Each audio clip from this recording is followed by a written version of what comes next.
Hi friends, you all are welcome on my YouTube channel, my online classroom. And today in this video, we are going to continue the same chapter of class 9th. What is democracy? Why democracy? देखिए इससे जो previous का जो content था इस chapter का वो मैंने अपनी प्रीवियस वीडियो में एक्सप्लेन कर दिया है। अगर आप इस चैनल पे न्यू हैं तो प्लीज़ इस वीडियो को लाइक करिए, शेयर करिए और साथ ही इस चैनल को सब्सक्राइब भी कर लीजिए। तो देखिए सिंपल डेफिनेशन आज यहाँ से मुझे स्टार्ट करना था आपको एक्सप्लेन करने के लिए। तो देखिए इससे पहले हमने काफ़ी कुछ पढ़ लिया था कि डेमोक्रेसी से जो क्या इसका एग्जैक्ट मीनिंग है, और हम एग्जैक्ट मीनिंग उसका दे भी नहीं सकते जब तक हम इसको प्रैक्टिकली अपनी लाइफ में ना यूज़ करें। ठीक है, जब तक हम किसी चीज़ को प्रैक्टिकली फील नहीं करते तब तक हम उसकी करेक्ट डेफिनेशन नहीं दे सकते हैं। देखिए हर एक इंसान के अकॉर्डिंग जो मीनिंग्स होते हैं, जो डेफिनेशंस होती हैं वो डिफरेंट डिफरेंट होती हैं। आपने प्रीवियस चैप्टर में भी काफ़ी सारी डिफरेंट डिफरेंट कंट्रीज से रिलेटेड हमने डेमोक्रेसी के मतलब समझे और इम्पोर्टेंस भी समझी डेमोक्रेसी की। साथ ही हमने ये भी जाना कि डेमोक्रेटिक और नॉन डेमोक्रेटिक गवर्नमेंट में क्या डिफरेंस होता है। तो चलिए आज एक सिंपल डेफिनेशन समझते हैं डेमोक्रेसी क्या है। तो let us get back to our discussion on similarities and differences among governments that are called democracies. तो देखिए फिर से एक डिस्कशन पे जाते हैं जिसमें सिमिलैरिटीज और डिफरेंसेस हमने देखे थे different different among the different different governments जिन्हें हम डेमोक्रेसीज बोलते हैं। इसके जो लास्ट चैप्टर में ठीक है ना हमने आइडेंटिफाई किया था one simple factor common to all democracies. ठीक है कि एक सिंपल फैक्टर होता है जो कॉमन होता है सारी डेमोक्रेसीज में, the government is chosen bye the people. कि हमने देखा जो गवर्नमेंट होती है वो चूज होती है by the people. We could this start with a simple definition. तो हम एक सिंपल डेफिनेशन ले सकते हैं इससे रिलेटेड कि democracy is the form of government in which the rulers are elected by the people. ठीक है, तो इसका मतलब ये हुआ कि डेमोक्रेसी एक तरह की गवर्नमेंट है जहाँ पे जो वहाँ का जो रूलर होगा जो वहाँ पे राज करता है वो किसके द्वारा चुना होगा, वो चूज हुआ होगा वहाँ की जनता के द्वारा जो लोग वहाँ पे रहते हैं। तो this is a useful starting point. तो ये काफी इंपॉर्टेंट स्टार्टिंग पॉइंट है इस डेफिनेशन को डेमोक्रेसी को और अच्छे से समझने के लिए। तो this definition allows us to separate democracy from forms of government that are clearly not democratic.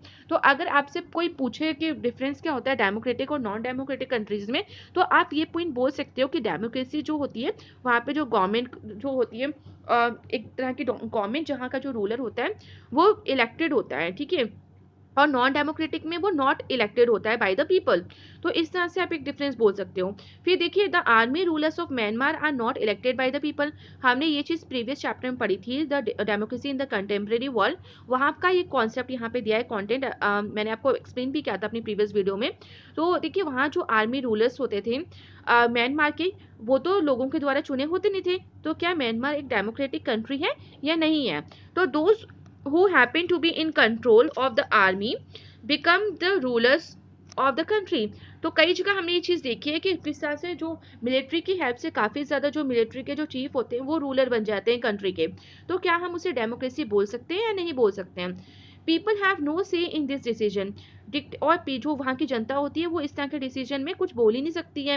Dictators like जैसे हमने पिनोशी को देखा था चिले में, तो वहाँ भी कोई इलेक्शन नहीं हुआ था, ना ही पिनोशी को वहाँ की जनता ने चुना था। तो this also applies to monarchies. इसी तरह से देखिए मोनार्कीज के लिए भी जो सिस्टम्स होते हैं जहाँ पे राजा रानी शासन करते हैं वहाँ पे भी सेम यही अप्लाई होता है। जैसे देखिए जो किंग होते हैं नेपाल के और जो सऊदी अरेबिया के, वहाँ भी कोई इलेक्शन नहीं होता, वहाँ पे किसी तरह से जो लोग हैं जनता है वो उनको चुनती नहीं है, तो ये किस तरह से वहाँ के राजा बन जाते हैं? तो इट मीन्स क्योंकि वो रॉयल फैमिली से बिलोंग करते हैं, वो बॉर्न हुए, तो इसी वजह से वो जैसे हमने देखा है किंग का बेटा किंग बनता है, तो इस तरीके का सिस्टम वहाँ फॉलो होता है। तो ये हमें बताता है कि अगर हम इस पर्टिकुलर डेफिनेशन को समझ रहे हैं कि डेमोक्रेसी जो फॉर्म ऑफ गवर्नमेंट है जहाँ पे जो रूलर है वो इलेक्टेड होता है, तो इन सब कंट्रीज के लिए तो शायद वो अप्लाई नहीं होता है। तो this definition is not adequate. तो ये डेफिनेशन जो है वो एडिक्वेट, ये काफ़ी नहीं है। It reminds us that democracy is people's rules.